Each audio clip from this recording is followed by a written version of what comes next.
The Boeing 737 hummed steadily through the late afternoon sky, 37,000 feet above the sprawling landscape of the American Southwest.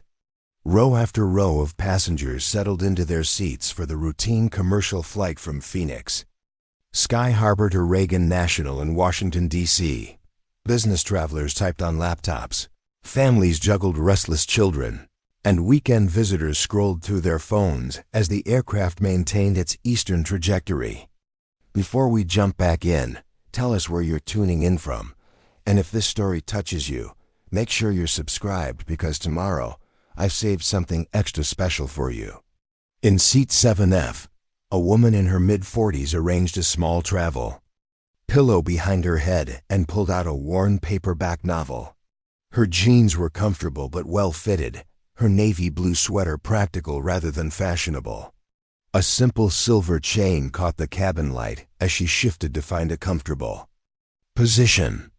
Her auburn hair was pulled back in a loose ponytail, and she wore minimal makeup that suggested someone more concerned with comfort than appearance. Sarah Beth Coleman looked exactly like what she appeared to be, another traveler making the cross-country journey home after what might have been a business trip or family visit. Her carry-on bag, tucked neatly under the seat in front of her, bore no distinctive markings. No corporate logos, no military insignia, nothing that would distinguish her from the dozens of other passengers.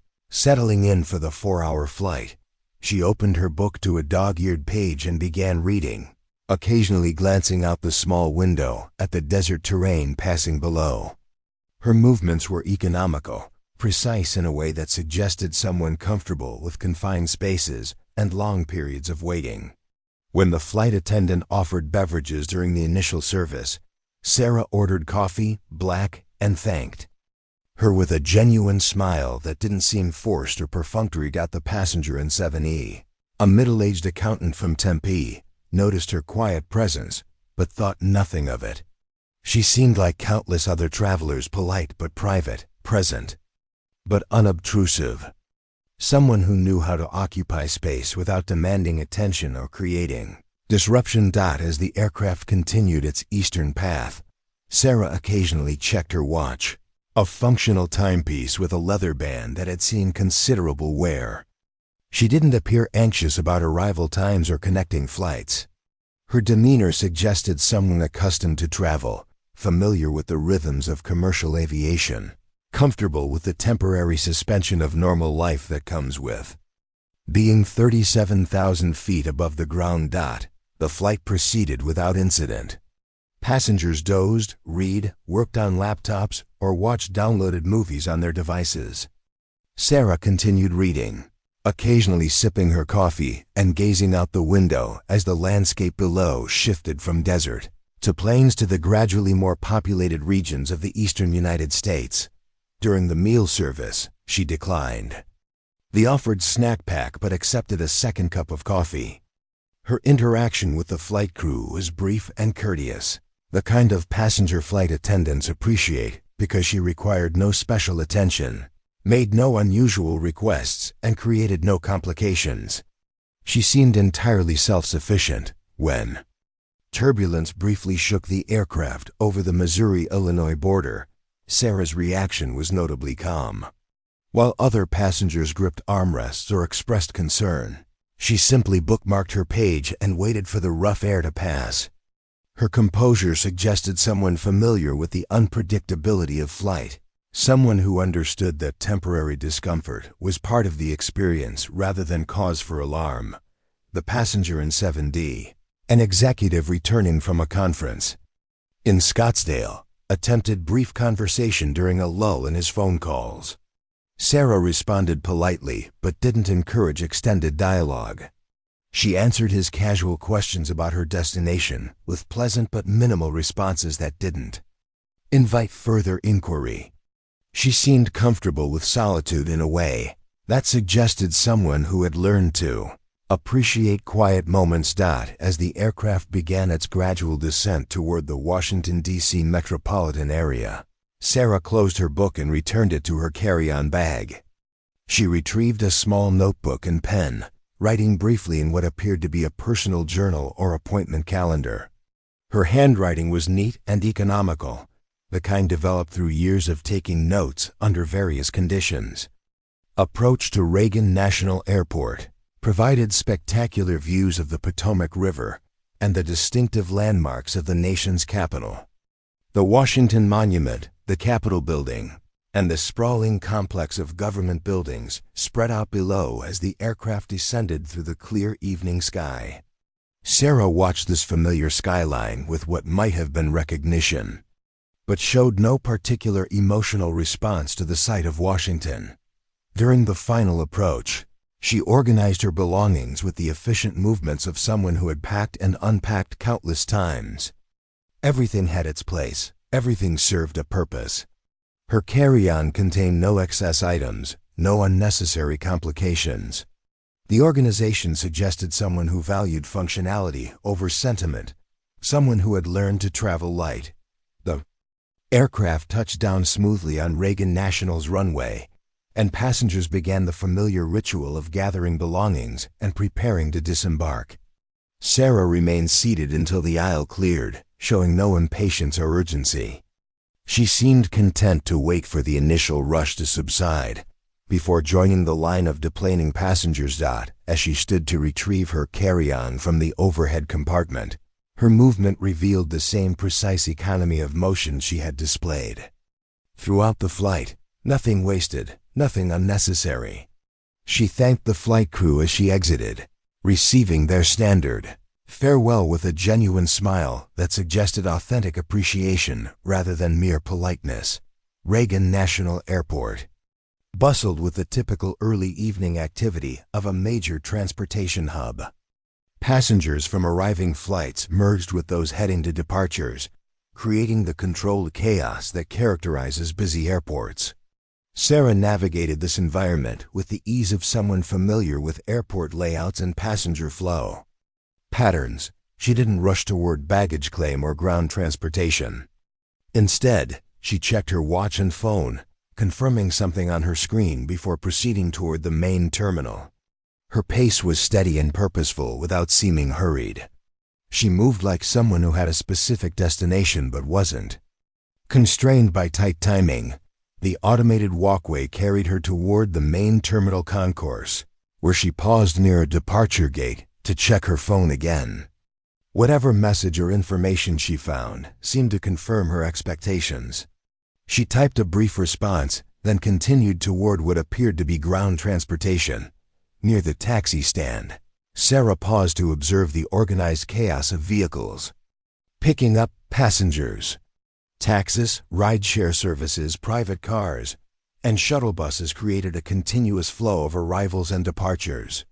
She seemed to be waiting for something specific rather than simply looking for the next available ride. Black sedan with government plates pulled up to the designated pickup area. The driver, a man in his 30s wearing a simple suit, emerged and approached the waiting passengers. He carried a small placard with a name that wasn't immediately visible to other waiting travelers. Sarah approached the driver and identified herself. Their brief exchange was professional but cordial. She confirmed her identity. He verified his assignment, and they proceeded toward the vehicle with the efficiency of people familiar with such arrangements. Nothing in their interaction suggested anything beyond routine transportation coordination. As the sedan pulled away from Reagan National Airport, Sarah settled into the back seat and resumed reading her book. The driver navigated the familiar route through Arlington and across the Potomac into Washington proper without conversation. The late afternoon traffic moved with the predictable patterns of a weekday evening in the nation's capital. The vehicle traveled through neighborhoods that shifted from commercial to residential to governmental as they approached their destination. Sarah occasionally glanced up from her book to observe the familiar landmarks, but showed no particular interest in the scenery. Her attention seemed focused on her reading rather than the journey. The destination became apparent as the sedan approached the Pentagon, the massive five-sided building that serves as headquarters for the United States Department of Defense. The driver presented credentials at the security checkpoint and proceeded through the controlled access point toward a specific entrance on the building's north side. Near the Preco's north side, Pentagon's helicopter landing area, the sedan came to a stop. Sarah thanked the driver, gathered her carry-on bag, and stepped out onto the concrete pathway that led toward a collection of administrative buildings adjacent to the main Pentagon complex. Her arrival seemed routine, unremarkable another civilian, contractor or consultant arriving for what might be a briefing or coordination meeting. Preparing and narrating this story took us a lot of time, so if you are enjoying it, subscribe to our channel. It means a lot to us. Now back to the story. She walked toward a building marked with discrete signage indicating helicopter operations, coordination. Other civilians, military personnel, and contractors moved through the area with the purposeful activity that characterizes any major military installation. Sarah's presence drew no particular attention. She seemed to fit seamlessly into the environment of people conducting official business.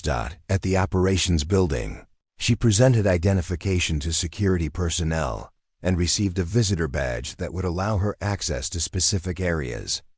The process was routine, professional, and efficient. She was directed toward a waiting area where other civilians and military personnel sat reading, working on laptops, or checking their phones. Sarah found an empty chair near a window that provided a view of the helicopter landing area. Several aircraft sat on the tarmac: Black Hawks, Chinooks, and smaller observation helicopters. Ground crews moved between the aircraft conducting maintenance, refueling, and preparation activities that kept the fleet ready for operations. She reopened her book and continued reading, occasionally glancing up to observe the activity outside. Her presence in the waiting area attracted no attention from other occupants. She seemed entirely ordinary, unremarkable, just another person waiting for transportation or a meeting in the complex. Bureaucracy of defense operations. The late afternoon sun cast long shadows across the helicopter pad as Sarah continued her quiet wait. Whatever appointment or coordination meeting she had scheduled remained undefined, but her calm patience suggested someone familiar with military scheduling and the inevitable delays that accompany complex operations. In seat 7F, she had been simply another passenger completing a routine cross-country flight. Here in the Pentagon's helicopter operations area, she appeared to be just another civilian consultant or contractor waiting for routine transportation or coordination. Nothing in her appearance, behavior, or documentation suggested anything beyond ordinary business in the extraordinary setting of America's Defense Headquarters. The afternoon briefing in the Pentagon's helicopter operations center concluded with the standard efficiency that characterized military coordination meetings. Lieutenant Colonel James Morrison gathered his flight planning documents while discussing crew assignments with his operations officer. The day's mission schedule included routine personnel transport, equipment delivery, and what appeared to be a standard passenger pickup from the civilian consultation area. Morrison had accumulated over 3,000 hours of Black Hawk flight time across 2 combat deployments and countless training exercises. His experience encompassed everything from medical evacuations under fire to dignitary transport in secure environments. Today's manifest listed routine transportation for defense contractors returning to various military installations throughout the Virginia and Maryland region. Captain Lisa Rodriguez, his co-pilot for the afternoon rotation, reviewed weather conditions and flight path coordinates on her tablet. The meteorological data indicated clear conditions with minimal wind, perfect flying weather for the scheduled transport missions. Their Black Hawk had completed morning maintenance checks and stood ready for the afternoon's operations. "Sir, we have 4 passengers scheduled for the 16:30 departure," Rodriguez reported, consulting her mission folder. 3 confirmed DOD contractors heading to Fort Beaver, and 1 civilian consultant with transportation authorization to Andrews Air Force Base. Morrison nodded while reviewing the passenger manifest. The names meant nothing to him, routine civilian personnel, requiring transportation as part of the complex logistics network that supported defense operations throughout the national capital region. His flight crew had transported thousands of such passengers over the years, each representing some aspect of the military's extensive contractor and consultation relationships. The Black Hawk's crew chief, Staff Sergeant Michael Chun, completed his pre-flight inspection and reported aircraft status to Morrison. Every system checked normal, fuel levels adequate for the planned routes, and communication equipment tested and operational. The helicopter sat ready for passenger loading and departure according to the established schedule. At 16:25 hours, the first 3 passengers arrived at the helicopter pad. 2 men and 1 woman, all carrying standard contractor identification and travel authorizations. They represented typical civilian personnel, technical specialists, administrative consultants, and project coordinators who formed the extensive support network that enabled military operations. Morrison and Rodriguez completed their final pre-flight checks while Chun prepared the passenger cabin for boarding. The routine nature of the mission required standard safety briefings and seating assignments that had become second nature through countless similar flights. The 4th passenger approached the aircraft at 16:28 hours. Sarah Coleman walked across the tarmac carrying her simple carry-on bag and wearing the same casual travel clothing she had worn during her cross-country flight. Nothing distinguished her from countless other civilian consultants who utilized military transportation as part of their authorized duties. Chun approached to assist with her boarding when something made him pause. He glanced at the passenger manifest in his hand, then looked more closely at the woman approaching the aircraft. His eyes moved from the document to her face, and his expression shifted from routine courtesy to something approaching recognition. "Ma'am," Chun said, his voice carrying a note of uncertainty. "Could you confirm your full name for the manifest?" "Sarah Coleman," she replied simply, presenting her identification and transportation authorization. Chun studied the documents, then looked up at Morrison in the pilot's seat. The crew chief's hesitation was subtle but noticeable to his flight crew, who had worked together long enough to recognize when something disrupted normal procedures. Morrison, observing the brief delay, removed his helmet and stepped down from the aircraft. He approached Chun and the passenger, prepared to resolve whatever administrative issue might be causing the holdup. "Is there a problem, Sergeant Chun?" Morrison inquired. Chun extended the manifest toward Morrison while glancing again at Sarah Coleman. "Sir, the name on the passenger list. I think I recognize it from somewhere, but I can't place where." Morrison examined the documentation. The name Sarah Coleman appeared routine, accompanied by standard civilian consultant authorization codes. Nothing in the paperwork suggested anything beyond normal transportation requirements. Rodriguez, monitoring the exchange from her position in the co-pilot's seat, began to pay closer attention to the developing situation. The crew's normal pre-flight routine had been interrupted by something that seemed to concern Chun. Though the nature of his concern wasn't immediately apparent. Sarah Coleman waited patiently while the crew discussed her transportation authorization. Her demeanor remained calm and professional, suggesting someone accustomed to military procedures and the occasional administrative complications that accompanied them. Morrison was about to dismiss Chun's concerns and proceed with normal boarding, when something about the passenger's quiet composure triggered his own sense of recognition. Her patient stance, the way she held her travel documents, the familiar ease with which she waited for military personnel to resolve procedural issues. Something seemed familiar. "Ma'am," Morrison said, "have we transported you before?"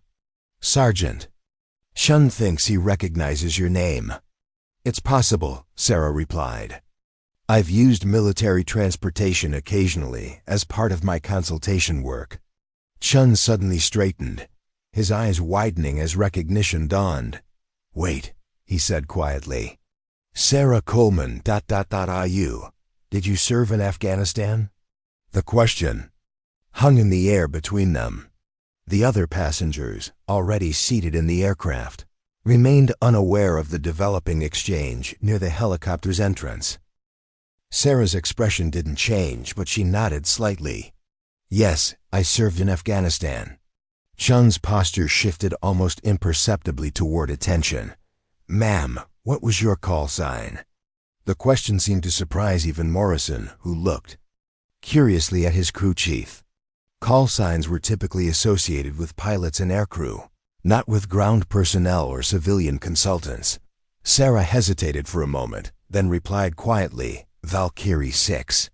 The effect of those two words was immediate and dramatic. Chun's eyes widened and he came to full attention, his casual demeanor replaced by unmistakable respect. Morrison's expression changed as recognition struck him like a physical blow. "Valkyrie 6, Morrison repeated, his voice barely above a whisper. "You're Colonel Sarah Coleman." Rodriguez, hearing the exchange from the cockpit, quickly removed her helmet and stepped down from the aircraft. The call sign meant something significant to her as well, though she struggled to place exactly where she had heard it. Before Sarah nodded again. "Former Colonel Coleman, yes. I've been retired from active duty for several years." The transformation in the crew's behavior was immediate and profound. Chun stepped back and rendered a precise military salute, his movements carrying the kind of formality reserved for the most respected senior officers. Morrison followed immediately, coming to attention and saluting with obvious reverence. Rodriguez, still processing the significance of what she was witnessing, nevertheless recognized the cue from her senior crew members and joined them in saluting. The woman they now knew to be far more than just another civilian passenger. "Colonel Coleman," Morrison said, his voice carrying unmistakable respect, "it would be our honor to provide your transportation, ma'am." The other passengers in the aircraft observed this unexpected display with curiosity and growing awareness that their fellow traveler was someone of considerable significance.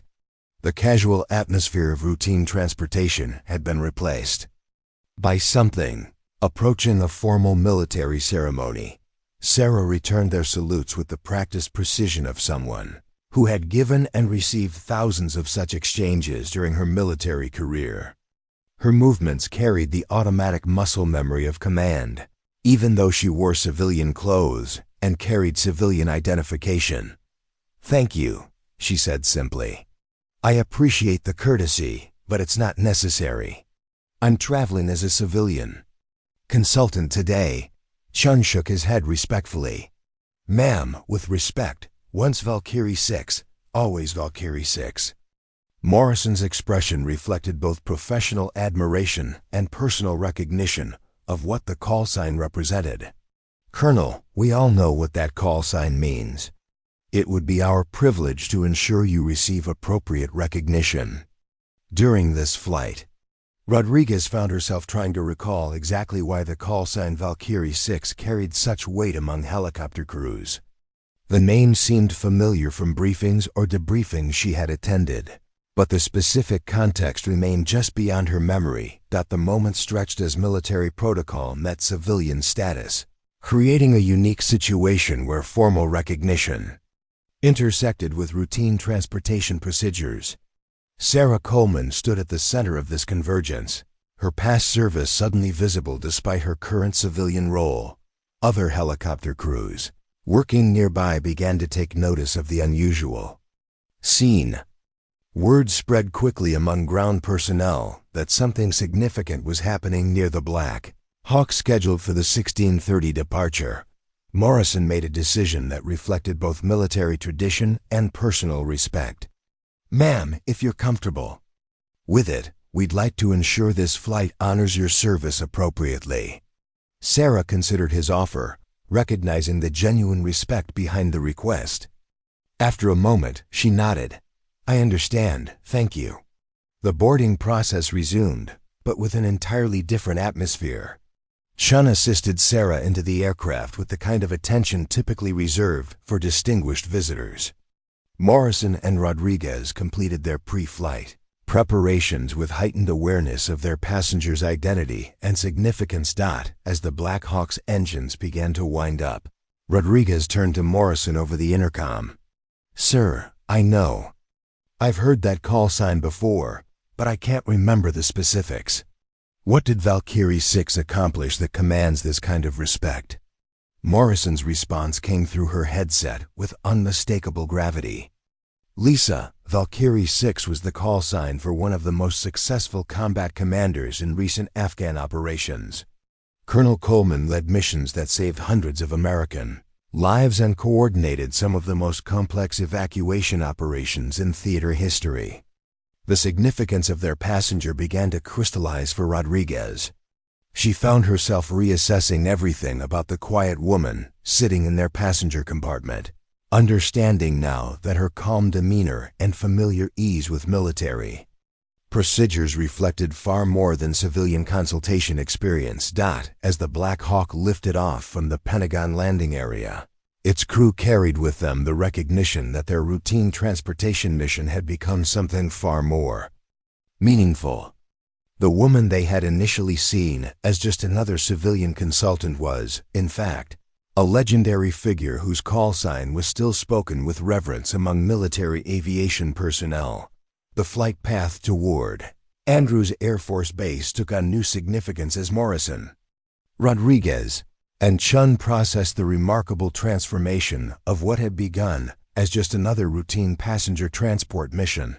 Below them, the familiar landscape of Northern Virginia and Maryland spread out in the late afternoon sunlight.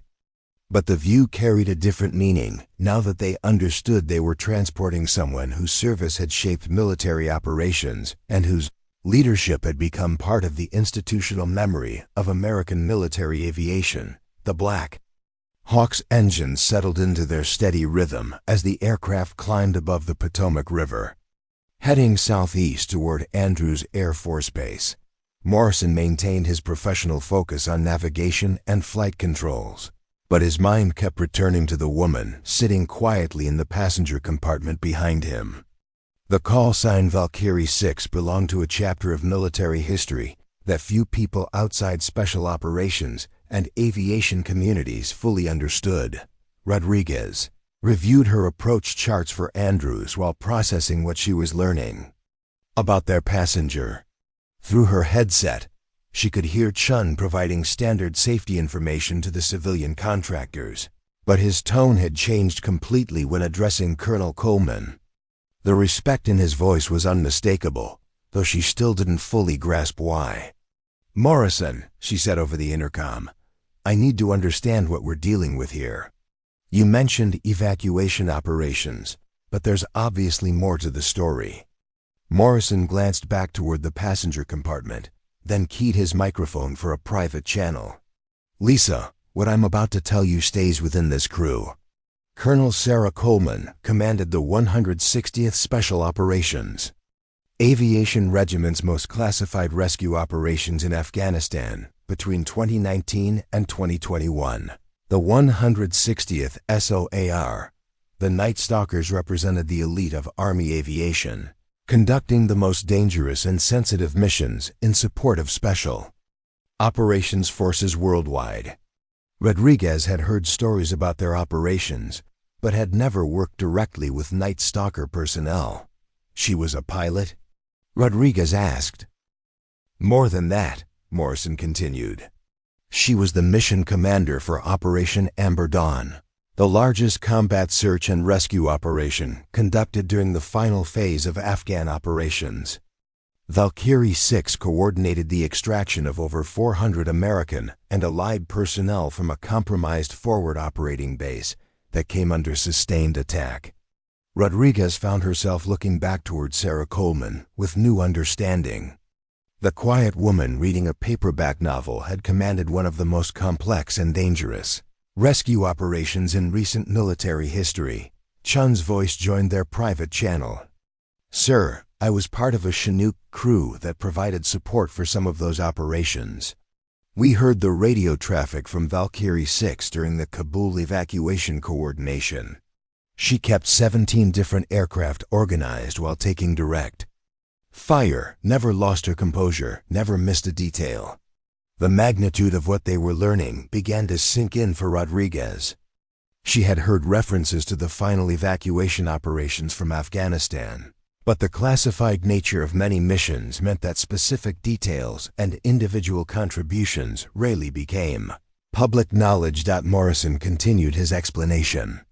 As the Black Hawk maintained its steady course toward Andrews, Colonel Coleman didn't just fly missions, she designed and executed the tactical coordination that made impossible rescues successful. Her call sign became legendary among aviation units because when Valkyrie 6 was coordinating an operation, everyone knew the mission would succeed. The helicopter's passenger compartment remained quiet except for the steady engine noise and occasional conversation among the civilian contractors. Sarah Coleman continued reading her book, seemingly unaware of or unbothered by the discussion taking place in the cockpit about her service record. The operation that really established her reputation happened during a Taliban offensive in Helmand province, Morrison explained. 3 separate special operations teams were cut off and surrounded. Traditional extraction was impossible due to terrain and enemy positions. Coleman coordinated a night insertion using 4 Black Hawks, 2 Chinooks, and fixed-wing support to extract 96 personnel from 3 different locations simultaneously. Rodriguez tried to visualize the complexity of such an operation. Coordinating multiple aircraft types, managing communication across different units, accounting for enemy positions and weather conditions, all while people's lives hung in the balance. The mission lasted 14 hours. Chun added from his position in the passenger compartment. Valkyrie 6 maintained command coordination throughout the entire operation. No casualties, all personnel recovered. The tactical coordination she demonstrated became a case study at the aviation center. The flight continued over the Maryland countryside as Rodriguez processed the remarkable transformation of her understanding about their passenger. The woman she had initially dismissed as just another civilian consultant was, in fact, someone whose leadership had saved nearly 100 lives in a single operation. What happened after that? Rodriguez asked. Morrison's response carried a note of respect mixed with something approaching sadness. Colonel Coleman continued commanding rescue operations throughout 2020 and 2021. As the situation in Afghanistan deteriorated, her missions became increasingly dangerous and politically sensitive. Valkyrie 6 was the call sign coordinating evacuations during the final months before withdrawal. The reference to the final months of American operations in Afghanistan carried weight that Rodriguez understood without needing detailed explanation. Those had been among the most challenging and controversial periods of the 20-year conflict, when military personnel had been tasked with managing an impossible situation under intense scrutiny. Chun's voice reflected personal knowledge when he continued the story. Ma'am coordinated the evacuation of Bagram Air Base, the largest and most complex base closure operation in military history. Over 15,000 personnel, contractors, and civilians had to be moved out while maintaining security and destroying sensitive materials. Rodriguez began to appreciate the scope of responsibility that Colonel Coleman had carried. Bagram had been the nerve center of American operations in Afghanistan, a massive facility that had served as headquarters for coalition forces for nearly 2 decades. The Bagram evacuation took 6 weeks to complete, Morrison explained.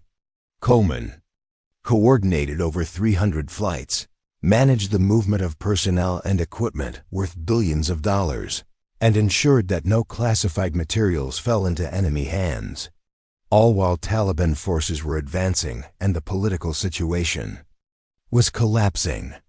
The achievement seemed almost impossible to Rodriguez. The logistics alone would have challenged an entire staff, but Morrison was describing operations coordinated by a single commander. whose call sign had become synonymous with successful impossible missions. After Bagram, she was assigned to coordinate the final evacuation operations at Hamid Karzai International Airport in Kabul. Chun continued.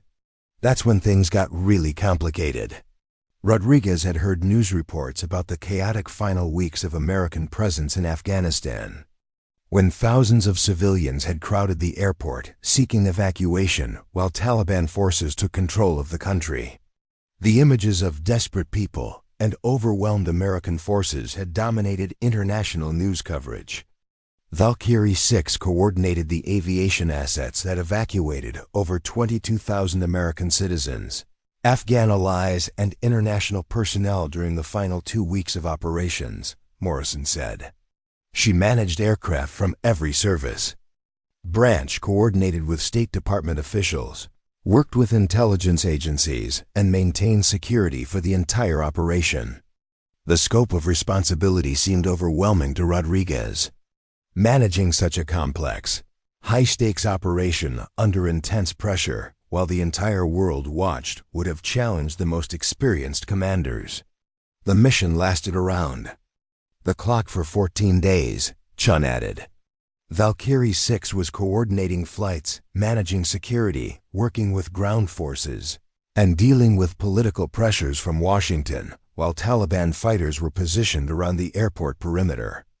Rodriguez found herself imagining the stress and responsibility that Colonel Coleman had carried during those final weeks. Every decision would have carried life or death consequences for thousands of people, while political and military leaders demanded results under impossible circumstances. What made her coordination so effective was her ability to maintain calm under pressure, while keeping track of dozens of moving pieces simultaneously. Morrison continued.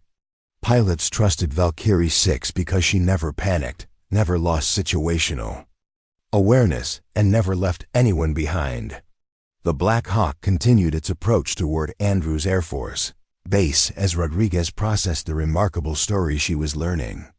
The quiet woman sitting behind her had commanded some of the most complex and dangerous operations in recent military history, coordinating the successful evacuation of tens of thousands of people under conditions that would have overwhelmed most commanders. The final operation she coordinated was the evacuation of Abbey Gate, Chun said quietly. That's when everything changed. Rodriguez recognized the reference to Abbey Gate, though she didn't know the specific details. The final days at Kabul airport had been marked by violence and tragedy, including a terrorist attack that had killed American service members and Afghan civilians. Colonel Coleman was coordinating the final evacuation flights when intelligence indicated an imminent attack on the airport, Morrison explained. She had to make decisions about continuing operations while protecting personnel and civilians from a threat she couldn't see or predict. The weight of such responsibility seemed almost incomprehensible to Rodriguez. Making life or death decisions for thousands of people while operating under incomplete information and time. Pressure would test the limits of any commander's ability. Valkyrie 6 coordinated the evacuation of over 800 personnel in the 6 hours before the attack. Chun continued. Her decision saved hundreds of lives by moving people away from the area that was subsequently targeted. Rodriguez began to understand why the call sign Valkyrie 6 commanded such immediate respect among military aviation personnel. Colonel Coleman had demonstrated leadership under the most extreme circumstances, making impossible decisions while carrying responsibility for thousands of lives. After Abbey Gate, she requested immediate retirement from active duty, Morrison concluded. The Army tried to retain her for other assignments, but she said she couldn't continue making those kinds of decisions. Too much weight, too much responsibility, too many lives in her hands. The helicopter approached the landing area at Andrews Air Force Base as Rodriguez finally understood the complete transformation that had occurred during this flight. The woman reading a paperback novel in seat 7F represented one of the most accomplished combat commanders of her generation, Someone whose leadership had saved thousands of lives, but whose service had extracted a personal cost that ultimately ended her military career. She was only 42 when she retired, Chun observed. Could have been made general easily, could have commanded at the highest levels. But she said she couldn't carry that responsibility anymore. Rodriguez looked back once more at Colonel Coleman, now understanding the quiet dignity and composed strength she had observed. The woman's calm presence reflected someone who had faced impossible challenges and made decisions that most people could never imagine confronting. As the Black Hawk settled into its approach pattern for Andrews Air Force Base, Rodriguez realized that she was witnessing something remarkable, not just the transportation of a distinguished veteran, but a glimpse into the kind of leadership and sacrifice that had shaped recent military history while remaining largely unknown to the public. The call sign Valkyrie 6 represented more than military achievement. It embodied the personal cost of command and the weight of decisions that had saved thousands of lives at tremendous personal expense. As the Black Hawk began its descent toward Andrews Air Force Base, Rodriguez found herself contemplating the human cost behind the operational achievements Morrison and Chun had described. The statistical success of Valkyrie 6's missions: hundreds evacuated, 0 casualties, perfect coordination under fire represented mathematical perfection that concealed the emotional and psychological toll of making life or death decisions for thousands of people. "Morrison," she said quietly over the intercom, "you mentioned Abbey Gate changed everything for her. What exactly happened that day?" Morrison's response came slowly, as if he were choosing his words carefully. August 26, 2021, Colonel Coleman had been coordinating evacuations for 13 straight days. Intelligence reports were indicating increased threat levels around the airport perimeter, but thousands of people were still trying to reach evacuation points. The date meant something to Rodriguez, though she couldn't immediately place the significance. News reports from that period had blended together in her memory, creating a general impression of chaos and tragedy without specific details. Chun's voice joined the conversation from the passenger compartment, speaking quietly to avoid disturbing the civilian contractors. Ma'am had been awake for over 60 hours straight, coordinating flights, managing security protocols, and working with intelligence agencies to track threats. She was running on pure determination and responsibility. Rodriguez tried to imagine the physical and mental exhaustion that would accumulate after 60 hours of continuous high-stress decision-making. Even routine flight operations became challenging after extended periods without rest. But Colonel Coleman had been managing operations where mistakes meant casualties. The morning of the 26th, she received intelligence about a potential suicide bomber in the crowd near Abbey Gate, Morrison continued. The information was fragmentary: possible threat, unknown timing, uncertain location. But thousands of people were still trying to reach evacuation points. The dilemma became clear to Rodriguez.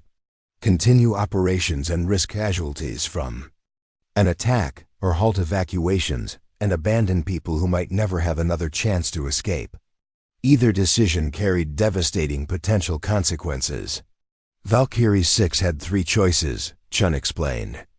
Stop all operations and potentially abandon hundreds of people to Taliban control, continue full operations and risk casualties from an attack, or try to selectively evacuate priority personnel while maintaining partial security. Rodriguez recognized the impossible nature of such decisions. Military training prepared officers for tactical challenges, but the psychological weight of choosing between different types of potential tragedy went beyond conventional leadership preparation. Colonel Coleman chose the third option, Morrison said. She accelerated evacuation operations for 6 hours, coordinating continuous flights to move as many people as possible away from the threatened area, while maintaining security protocols for remaining operations. The helicopter's descent continued. As Rodriguez processed the complexity of coordinating such operations, managing multiple aircraft, tracking personnel, maintaining communication with ground forces, and processing intelligence reports while operating under severe time pressure would challenge any commander's capabilities. During those 6 hours, she coordinated the evacuation of 837 people, Chun continued. Military personnel, contractors, Afghan allies, international civilians, anyone who could be moved safely away from the airport's most vulnerable areas. The achievement seemed remarkable to Rodriguez, but she sensed there was more to the story. Morrison and Chun's tone suggested that despite the operational success, something had gone tragically wrong. At 17:48 hours local time, a suicide bomber detonated an explosive device near Abbey Gate, Morrison said quietly. The attack killed 13 American service members and over 100 Afghan civilians who were still in the area. The weight of those casualties settled heavily in the Black Hawk's cockpit. Rodriguez understood immediately why that moment had changed everything for Colonel Coleman. Despite her successful evacuation of over 800 people, the deaths of those who remained would represent a devastating personal failure in the mind of a commander who had never left anyone behind. The bomber struck during a gap in the evacuation schedule, Chun explained. Colonel Coleman had been coordinating continuous operations for hours, but there was a 15-minute window when no flights were scheduled to land or depart. That's when the attack happened. Rodriguez could imagine how such timing would torment a commander. The gap in operations might have been necessary for refueling, crew rest, or security coordination, but it created the window of vulnerability that the attacker exploited. Intelligence reports later confirmed that the bomber had been waiting for hours, looking for an opportunity to strike, Morrison continued. If Colonel Coleman hadn't accelerated the earlier evacuations, casualties would have been much higher. Her decision saved hundreds of lives.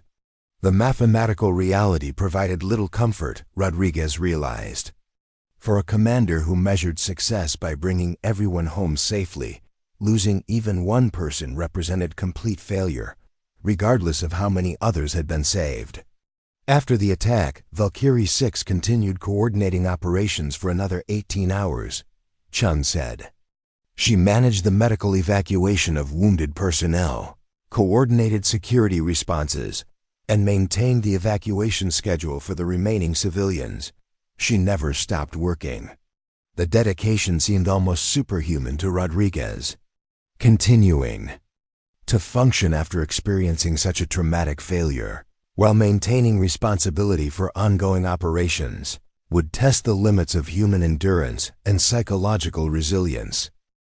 The final evacuation flight departed Kabul at 2,359 hours on August 30th, Morrison continued.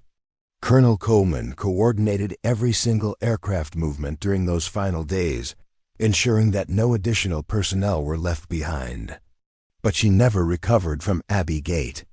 Rodriguez began to understand why Colonel Coleman had requested immediate retirement, despite her exceptional record and potential for continued advancement.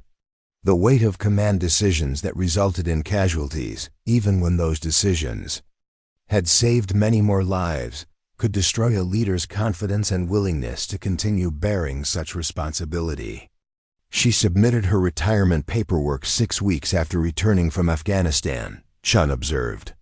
The Army offered her choice assignments, promotion opportunities, even positions that wouldn't involve combat operations. She turned down everything.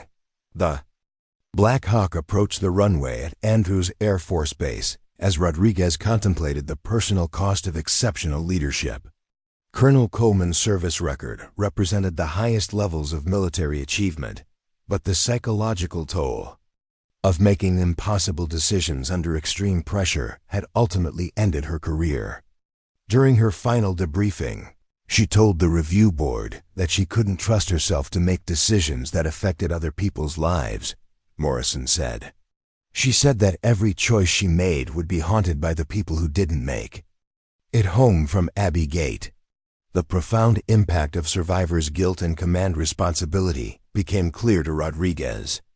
Even though objective analysis would credit Colonel Coleman with saving hundreds of lives through her decisions, the deaths that occurred despite her efforts had created psychological wounds that made continued service impossible. Her final efficiency report rated her as the most accomplished combat commander in recent Army aviation history, Chin continued. But she said rankings and awards didn't bring back the 13 service members who died while she was in command. Rodriguez found herself looking back at Sarah Coleman with a new understanding of the quiet dignity she had observed. The woman's composed demeanor reflected someone who had carried impossible responsibility and made decisions that most people would never face, accepting personal accountability for outcomes beyond any individual's complete control. The investigation of Abbey Gate concluded that no commander could have prevented the attack given the intelligence available and operational constraints, Morrison explained. Colonel Coleman's decisions were tactically sound and strategically correct.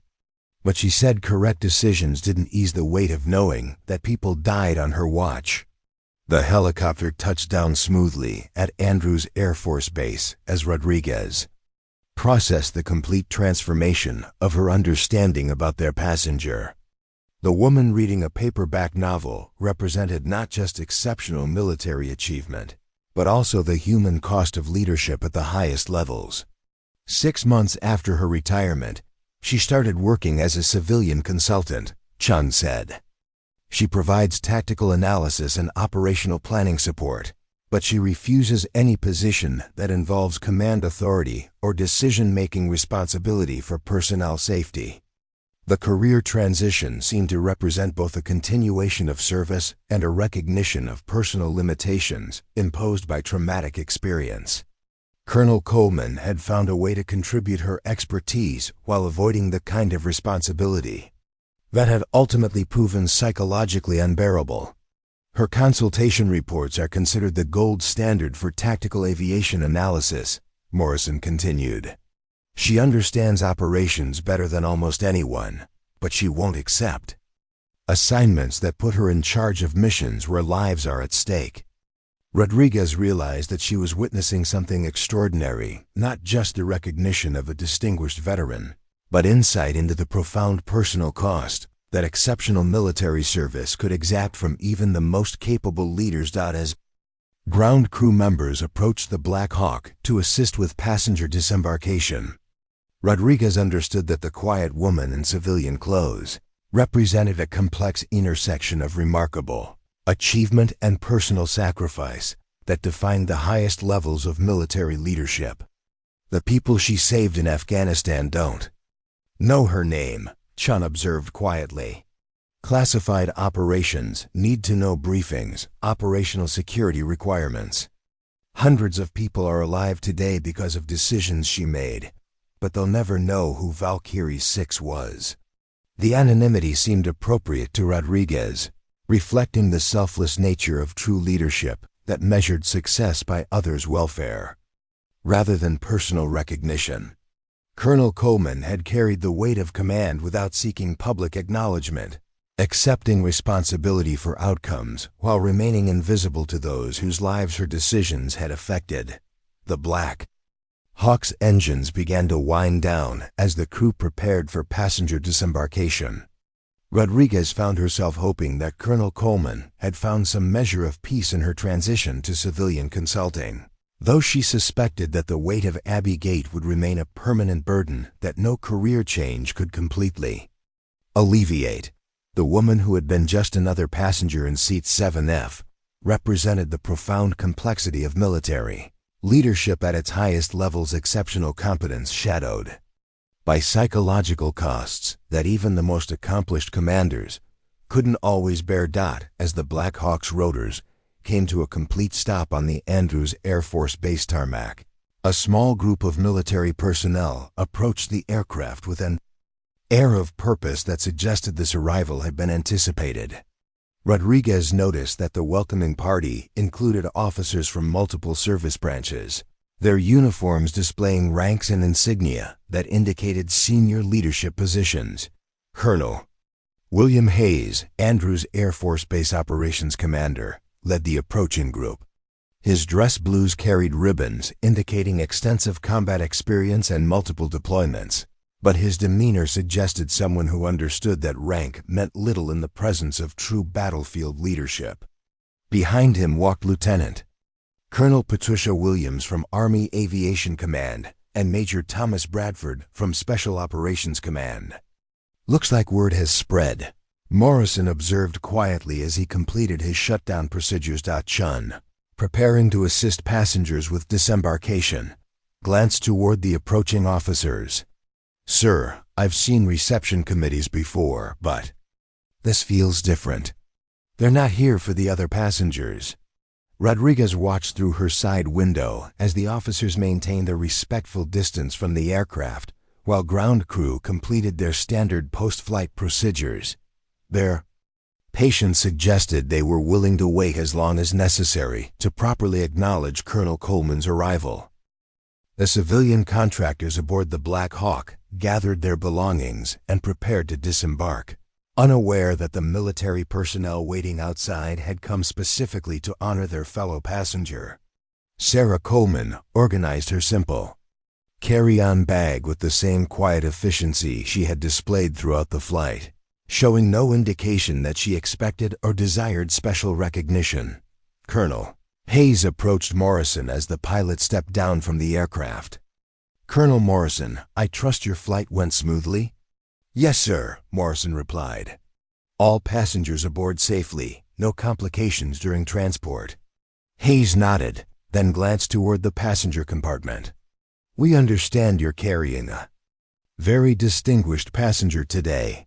Colonel Sarah Coleman, formerly Valkyrie 6. The formal acknowledgement confirmed what Rodriguez had suspected. Word of Colonel Coleman's identity had somehow reached Andrews Air Force Base command structure, prompting this organized reception that went far beyond routine passenger processing. "Sir, Colonel Coleman is traveling as a civilian consultant," Morrison responded diplomatically. "She hasn't requested any special recognition or ceremony." Hayes smiled slightly. "Colonel Morrison, some recognition transcends individual requests. When Valkyrie 6 arrives at a military installation, the institution responds appropriately. The distinction between personal preferences and institutional obligations became clear to Rodriguez. Regardless of Colonel Coleman's current civilian status or personal wishes, the military tradition demanded appropriate acknowledgement of her service and sacrifice. Lieutenant Colonel Williams stepped forward. "We've been coordinating with multiple commands since we received notification of her arrival. The response has been remarkable. Everyone wants to ensure she receives proper recognition." Chun assisted the civilian contractors as they exited the aircraft, directing them toward ground transportation that would take them to their final destinations. Their departure cleared the way for what was obviously intended to be a more formal acknowledgement of Colonel Coleman's arrival. Sarah Coleman appeared at the aircraft's entrance, carrying her modest travel bag and maintaining the same composed demeanor she had displayed throughout the journey. Her expression reflected mild surprise at the assembled reception committee, but no apparent discomfort with the attention. Colonel Hayes approached and came to attention, followed immediately by Lieutenant Colonel Williams and Major Bradford. Their simultaneous salutes carried the precision and respect typically reserved for the highest-ranking officials, but the sincerity behind their gestures reflected genuine admiration rather than mere protocol. "Colonel Coleman," Hayes said formally, "welcome to Andrews Air Force Base. It's an honor to have you here, ma'am." Sarah returned their salutes with practiced ease, her movements carrying the automatic precision of someone who had exchanged such courtesies thousands of times during her active duty career. "Thank you, Colonel Hayes. I appreciate the welcoming committee, though I'm traveling on routine business today." Williams stepped forward with a folder in her hands. "Ma'am, we have a briefing package prepared if you're interested. Updates on aviation operations, personnel assignments, and operational developments that might be relevant to your consultation work. The offer reflected institutional recognition that Colonel Coleman's expertise remained valuable despite her civilian status. Military organizations had learned that consulting relationships with distinguished former officers could provide insights unavailable through traditional channels. We've also arranged ground transportation to wherever you need to go, Major Bradford added. Secure vehicle, experienced driver, whatever level of service you prefer. The accommodations went beyond routine courtesy, reflecting institutional appreciation that sought to honor Colonel Coleman's service through practical support rather than ceremonial display. The military had learned that meaningful recognition often involved removing obstacles and providing resources rather than organizing elaborate ceremonies. Rodriguez observed this exchange while completing her post-flight documentation, noting how the military institution was adapting to acknowledge a distinguished veteran who preferred to avoid public recognition. The response demonstrated a sophisticated understanding of how to honor service while respecting personal preferences. Colonel Coleman, Hayes continued, we've received inquiries from personnel throughout the National Capital Region who served under your command or supported your operations. They're requesting permission to express their appreciation personally. The statement revealed the broader institutional response that Colonel Coleman's arrival had triggered. Word of Valkyrie 6's presence had apparently spread through military communication networks, prompting responses from personnel who wanted to acknowledge her leadership and sacrifice. That's very kind, Sarah replied, but I'm not seeking recognition for past service. I'm here to provide technical consultation on current operations. Her response reflected the ongoing tension between institutional desires to honor distinguished service and personal preferences to avoid public acknowledgement. Colonel Coleman seemed genuinely uncomfortable with a tension that focused on her individual achievements rather than collective mission success. Lieutenant Colonel Williams consulted her folder. Ma'am, we understand your preference for privacy, but we've documented requests from over 40 personnel who specifically asked to be notified if you ever return to military installations in this region. The number surprised Rodriguez, suggesting that Colonel Coleman's leadership had affected far more people than the direct casualties and evacuees from her most famous operations. 40 people represented a significant network of military professionals who felt personally connected to her service. These aren't requests for ceremonies or formal recognition, Major Bradford clarified. People want to shake hands, express gratitude, maybe share how your leadership affected their careers or operations. Personal acknowledgement rather than official celebration. The distinction seemed important to Colonel Coleman, who considered the request more carefully. Personal expressions of gratitude from individual service members represented something different from institutional ceremonies or public recognition events. I understand, she said after a moment. If people want to express appreciation personally, I'm comfortable with that. But I prefer to avoid anything that feels like a ceremony or formal recognition event. Hayes nodded approvingly. We anticipated that preference, ma'am. We've arranged a quiet reception room where people can stop by individually if they choose. Informal conversation, personal expressions of gratitude, nothing official or ceremonial. The arrangement reflected institutional learning about how to honor veterans who preferred private acknowledgement over public celebration. Military organizations had developed sophisticated approaches to recognition that respected individual preferences while satisfying institutional needs to acknowledge exceptional service. There's something else, Colonel Coleman, Williams added, producing a second folder from her briefing materials. We've received requests from multiple training commands asking if you would consider providing guest instruction on tactical coordination and crisis leadership. The request represented institutional recognition that Colonel Coleman's expertise remained relevant and valuable for current military education. Training commands understood that real-world experience in complex operations provided insights that academic instruction couldn't replicate. Sarah accepted the folder, but didn't open it immediately. What type of instruction are they requesting? Case study presentations, tactical decision-making workshops, crisis leadership seminars, Bradford explained. Nothing that requires ongoing commitment or regular scheduling. Occasional guest presentations when your consultation schedule permits. The flexible approach seemed designed to accommodate Colonel Coleman's civilian status while leveraging her expertise from military education.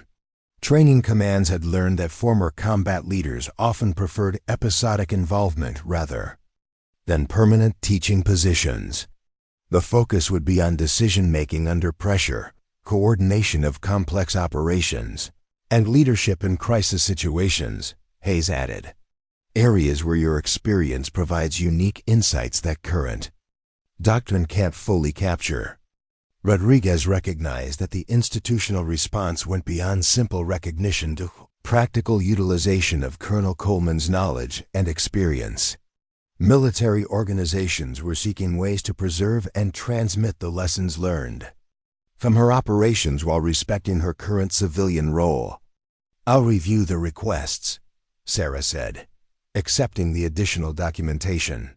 "If I can contribute to training without compromising operational security or taking on ongoing commitments, I'm willing to consider it." Her response reflected willingness to continue serving while maintaining the boundaries she had established after her traumatic experiences in Afghanistan. Episodic training support allowed contribution without the continuous responsibility that had ultimately proven psychologically unbearable. "We've also been asked to extend an invitation from the Pentagon," Williams continued. "Senior leadership would like to discuss your perspectives on aviation operations and crisis management, but again, nothing formal or binding." The invitation suggested that Colonel Coleman's insights were valued at the highest levels of military leadership, despite her civilian status and preference for avoiding public recognition. Institutional memory had preserved awareness of her contributions and continued to seek her expertise. As ground transportation arrived to take Sarah to her final destination, Hayes approached with a final folder. "Colonel Coleman, these are letters of appreciation from personnel who served under your command or supported your operations. No response required, no follow-up expected. Just expressions of gratitude that people wanted you to have." The gesture represented perhaps the most meaningful form of institutional recognition. Direct acknowledgement from the people whose lives had been affected by her leadership and decisions. Personal letters carried emotional weight that formal awards or ceremonies couldn't match. Sarah accepted the letters with visible emotion. The first time Rodriguez had observed her composed demeanor, showing any sign of being affected by the recognition she was receiving. Personal expressions of gratitude from service members seemed to reach her in ways that institutional honors had not. "Thank you," she said quietly. "This means more than you know." As Colonel Coleman departed Andrews Air Force Base in the arranged ground transportation, Rodriguez reflected on the sophisticated institutional response she had witnessed. The military had demonstrated remarkable understanding of how to honor distinguished service while respecting personal boundaries and individual preferences. The reception had balanced official recognition with personal acknowledgement, institutional needs with individual comfort, and public honor with private respect. Most importantly, it had found ways to continue utilizing Colonel Coleman's expertise and experience while accommodating the psychological boundaries she had established after her traumatic final operations. The institutional response to Valkyrie 6's arrival revealed how military organizations had evolved to recognize and support distinguished veterans who carried the complex legacy of exceptional service shadowed by personal sacrifice. 18 months after that unexpected recognition, at Andrews Air Force Base, Sarah Coleman found herself standing in a conference room at the National Defense University in Washington, D.C., preparing to address a gathering of senior military officers from across all service branches. The transformation from reluctant civilian consultant to respected military educator had occurred gradually, each small step building toward a role she had never anticipated accepting. The conference room overlooked the Potomac River, its windows providing a view of the Pentagon where her journey back into meaningful service had begun. 27 officers filled the seats before her lieutenant colonels, and several brigadier generals who had come to hear Valkyrie. 6 discuss crisis leadership and tactical coordination in complex operations. Dr. Rebecca Martinez, the university's director of advanced military studies, introduced Sarah to the assembled group. Today's presenter needs no introduction to anyone who has studied recent special operations aviation. Colonel Sarah Coleman's tactical innovations and crisis leadership during the final phases of Operation Enduring Freedom have become required study at every military education institution. Sarah had grown more comfortable with such introductions over the past year and a half, though she still preferred that presentations focus on lessons learned rather than individual achievements. Her journey from traumatized veteran avoiding responsibility to sought-after educator had been gradual and carefully managed. The case studies we'll examine today represent decision-making under extreme pressure. Sarah began, her voice carrying the quiet authority that had once coordinated life-or-death operations across multiple time zones. My purpose isn't to glorify past operations, but to help you understand the complexity of command decisions when lives depend on your judgment. The assembled officers represented the future of military leadership, men and women who would face their own impossible decisions in situations that couldn't be anticipated or fully prepared for through traditional training. Sarah's role had evolved into helping them understand the psychological and practical challenges of bearing ultimate responsibility. Operation Amber Dawn began as a routine personnel extraction. She continued, clicking to the first slide of her presentation. 3 isolated teams, deteriorating weather, and enemy forces moving to surround their positions. Standard tactical. Problem with standard doctrinal solutions. The presentation that followed differed significantly from typical military education approaches. Rather than focusing on successful outcomes, Sarah emphasized decision points where commanders faced competing priorities and incomplete information. Her teaching method had evolved to prepare officers for the psychological reality of command rather than just tactical procedures. The first critical decision occurred at 0347 hours. She explained, showing a tactical map of the operation area. Intelligence reported possible enemy reinforcements approaching from 2 directions. I had to choose between accelerating the timeline and risking coordination failures, or maintaining the planned schedule and potentially facing overwhelming opposition. Major General Patricia Hendricks, attending as part of her assignment to review advanced leadership curriculum, took careful notes throughout Sarah's presentation.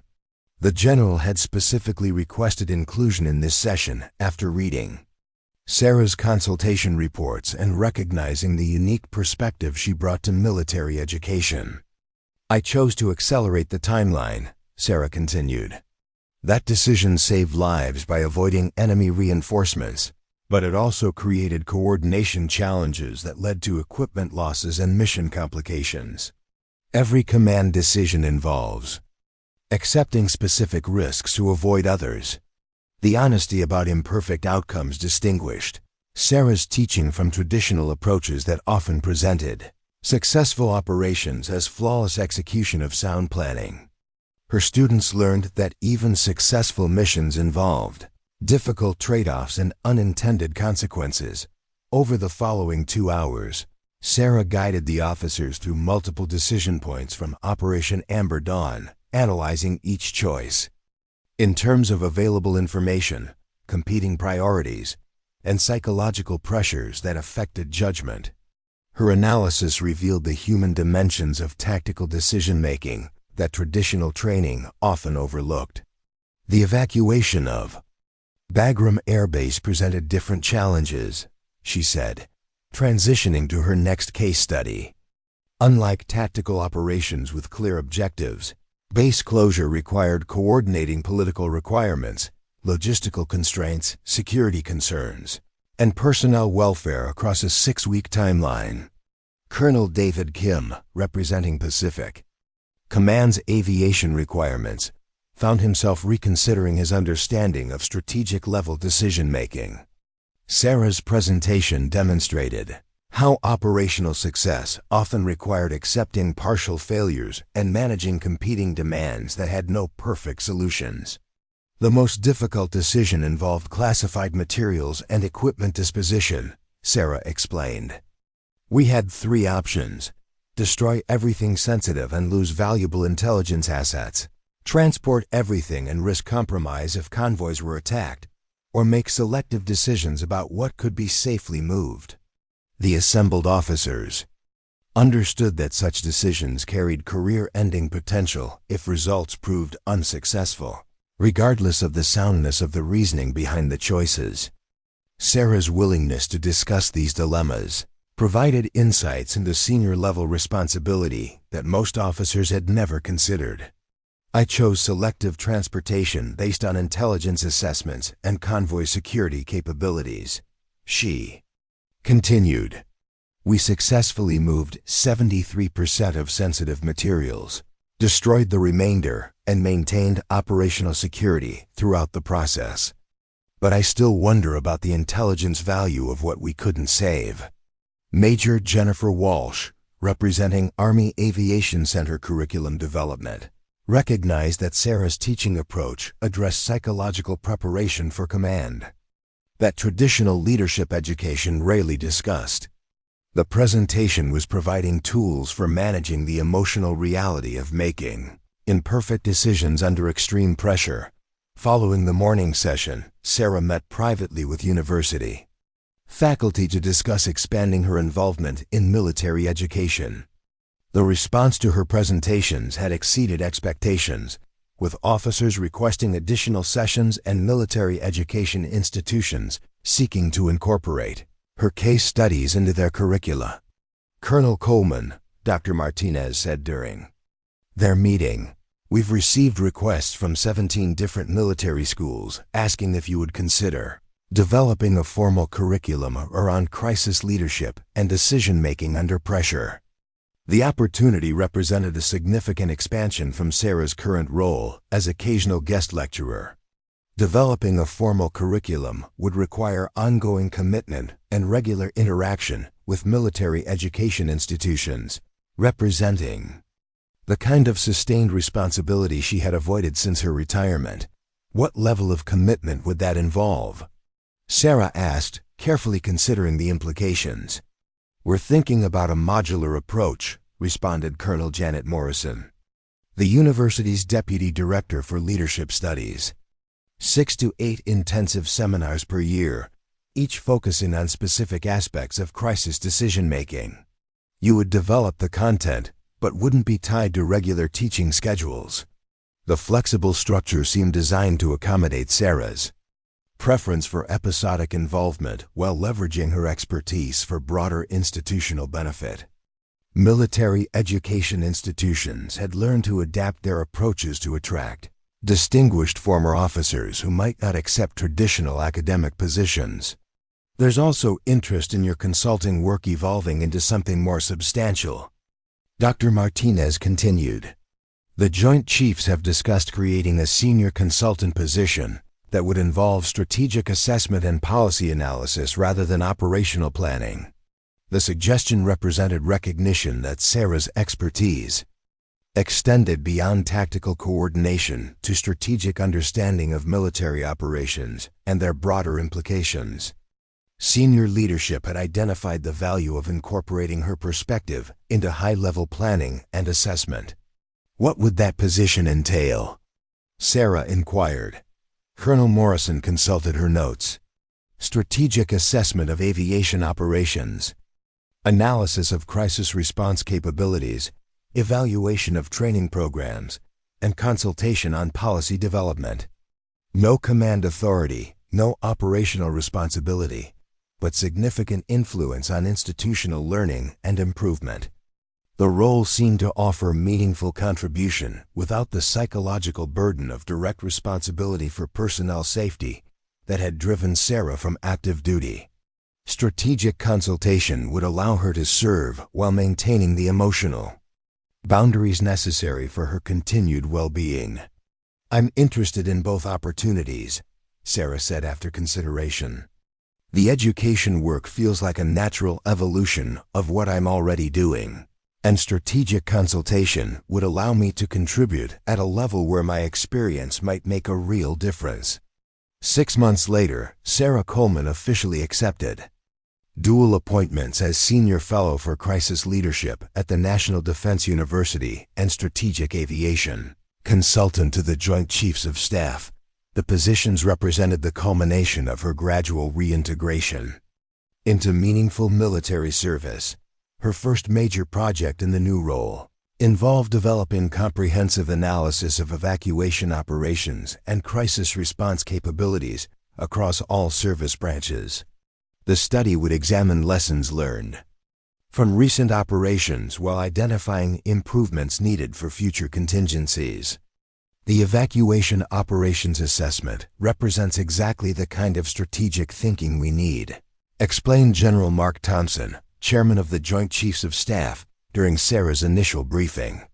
"Your operational experience combined with analytical perspective provides insights that pure academic study can't achieve." The project allowed Sarah to examine her own operations from a strategic perspective, while contributing to institutional learning that could prevent future commanders from facing some of the impossible decisions she had confronted. The work felt meaningful without carrying the emotional weight of direct operational responsibility. Her teaching responsibilities had also evolved beyond case study presentations to developing a comprehensive curriculum for crisis leadership. Education. Military schools across all service branches were implementing programs based on her work, preparing future commanders for the psychological reality of bearing ultimate responsibility. The Crisis Leadership Initiative has become one of our most requested programs, Dr. Martinez reported during their quarterly review meeting. Officers are learning not just tactical decision-making, but psychological preparation for the emotional challenges of command. The educational impact extended beyond individual presentations to institutional change in how military organizations prepared officers for senior leadership responsibilities. Sarah's work was influencing military education philosophy to include psychological readiness alongside tactical competence. 2 years after her recognition at Andrews Air Force Base, Sarah found herself briefing the Secretary of Defense on strategic implications of aviation operations and crisis response capabilities. The briefing represented full integration into senior-level military consultation, demonstrating institutional recognition of her continued value. "Your assessment of evacuation capabilities has influenced policy development across multiple agencies," the Secretary noted during their meeting. "This is exactly the kind of strategic thinking that helps us avoid repeating past mistakes while preparing for future challenges." The transformation from reluctant civilian consultant to influential strategic advisor had occurred through careful steps that respected Sarah's psychological boundaries, while utilizing her exceptional expertise. Military institutions had learned to adapt their approaches to retain valuable knowledge and experience. Her office at the National Defense University overlooked the same Potomac River view where her journey had begun, but her perspective on service and contribution had fundamentally changed. She had found ways to serve meaningfully without bearing the crushing responsibility that had ended her operational career. The recognition she had received in Seat 7F and on the Andrews tarmac had initiated a transformation that allowed Valkyrie 6 to continue serving while honoring the psychological realities that made direct command impossible. Her evolution demonstrated how military institutions could adapt to preserve and utilize exceptional talent while respecting individual limitations imposed by traumatic service. 3 years after Sarah Coleman's unexpected recognition aboard that Black Hawk helicopter, she stood before the graduating class of the National War College, delivering what would become known as one of the most influential commencement addresses in military education history. The auditorium was filled with future generals, admirals, and senior civilian leaders who would shape American defense policy for decades to come. When I boarded a commercial flight from Phoenix to Washington 3 years ago, Sarah began, her voice carrying to every corner of the packed auditorium. I was just another passenger in seat 7F. I had carefully constructed a civilian life that kept me invisible, unremarkable, safely anonymous.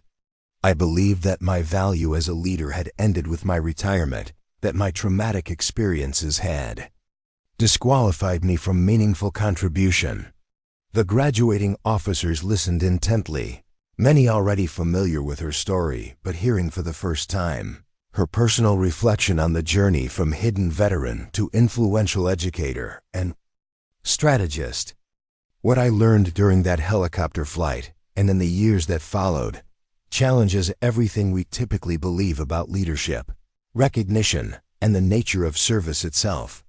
The lessons extend far beyond military service to fundamental truths about human potential, institutional wisdom, and the hidden capabilities that exist all around us. Sarah's presentation that day would articulate principles that had emerged from her transformation, ideas that military and civilian organizations worldwide would adopt to better identify, develop, and utilize exceptional talent that often remained unrecognized. The first universal truth is this: authentic leadership creates recognition that transcends formal authority. When Chief Warrant Officer Thompson recognized my call sign and immediately saluted, he wasn't responding to my rank or uniform. I had neither. He was responding to leadership that had earned respect through service, sacrifice, and decisions that prioritized others' welfare over personal comfort. The audience understood that this principle applied far beyond military contexts. In corporations, nonprofit organizations, academic institutions, and community groups, true leadership commanded respect regardless of official titles or formal positions. This recognition occurs because authentic leadership leaves lasting impressions on everyone it touches, Sarah continued.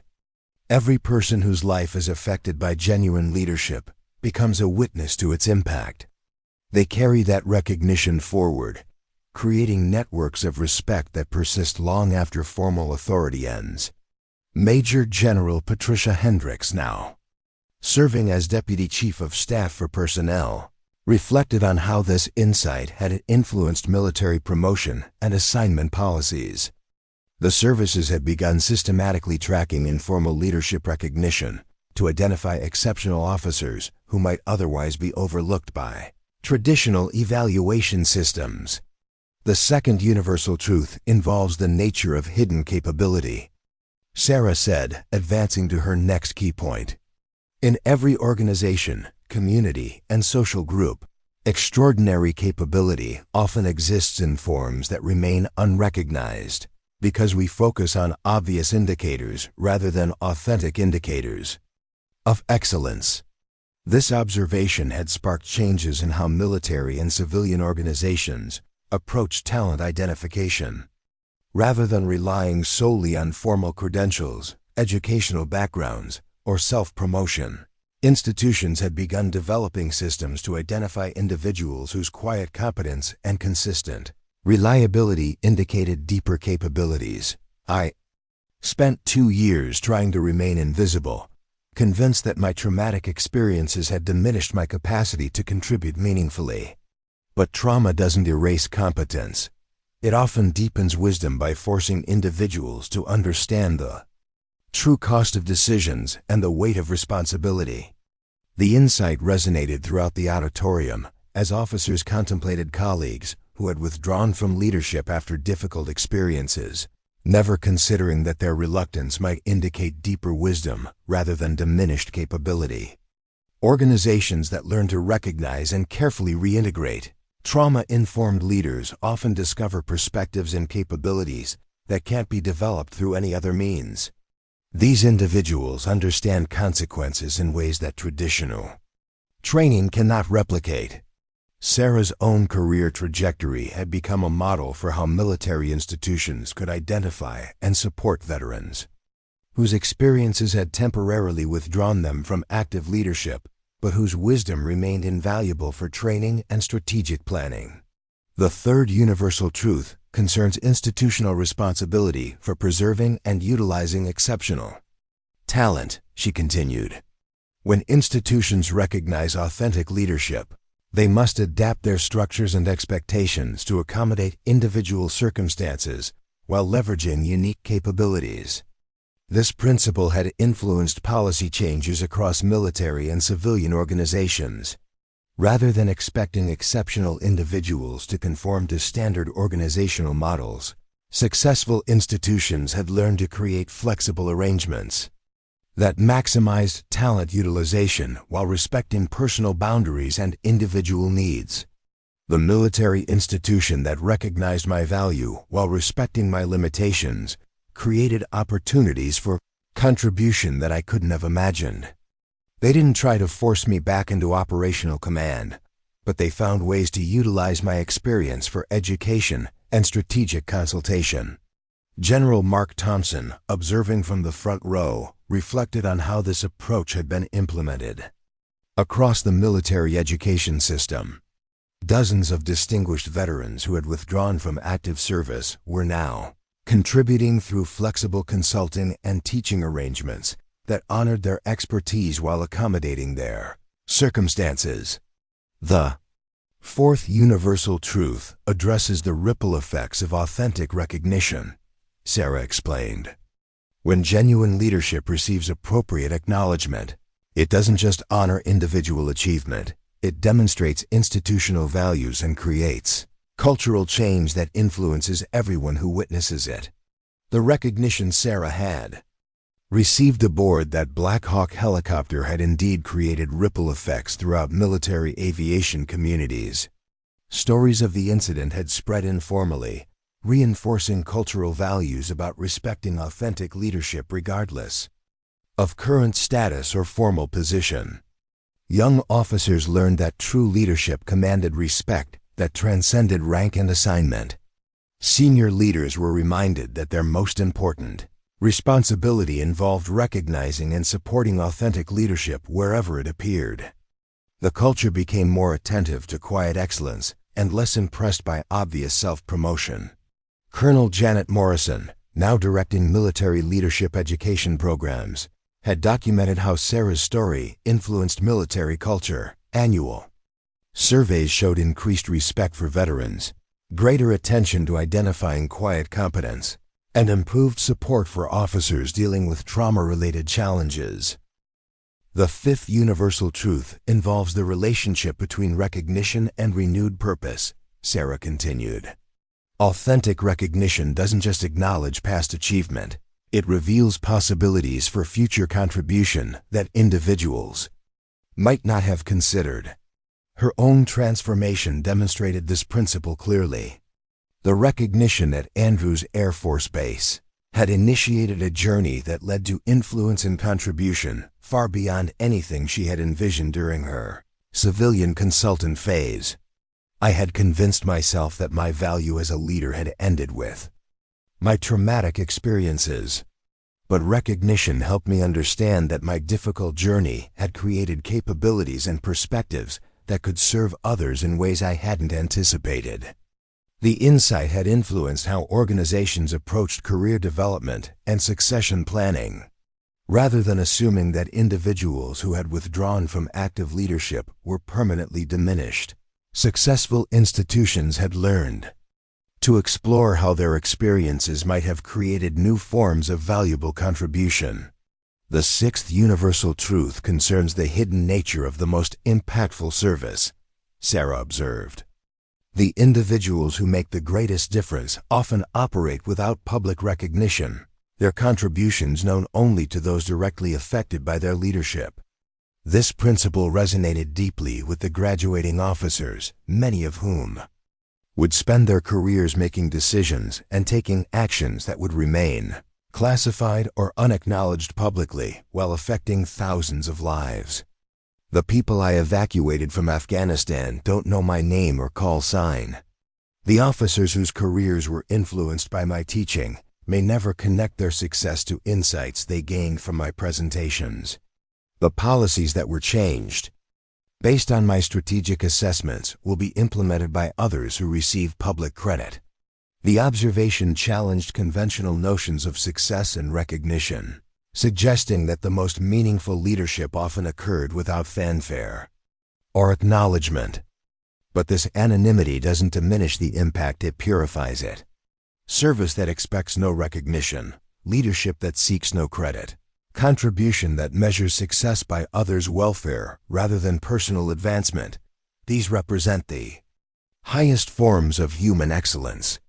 Dr. Rebecca Martinez, observing from the faculty section, reflected on how this insight had influenced military education philosophy. Leadership courses now emphasized character development and service motivation, rather than career advancement and personal achievement. The seventh and final universal truth addresses individual responsibility for recognizing and supporting authentic leadership. Sarah concluded, "Each of us has the opportunity and obligation to identify exceptional capability wherever we encounter it, regardless of its current context or obvious manifestation." This call to action directly challenged every person in the auditorium to become more attentive to hidden excellence and more willing to provide recognition and support that could transform lives and organizations. Chief Warrant Officer Thompson didn't have to salute a civilian consultant. Sergeant Chun could have processed my transportation without recognizing my call sign. Colonel Hayes at Andrews could have provided routine courtesies without organizing institutional recognition. But each of them chose to acknowledge authentic leadership when they encountered it.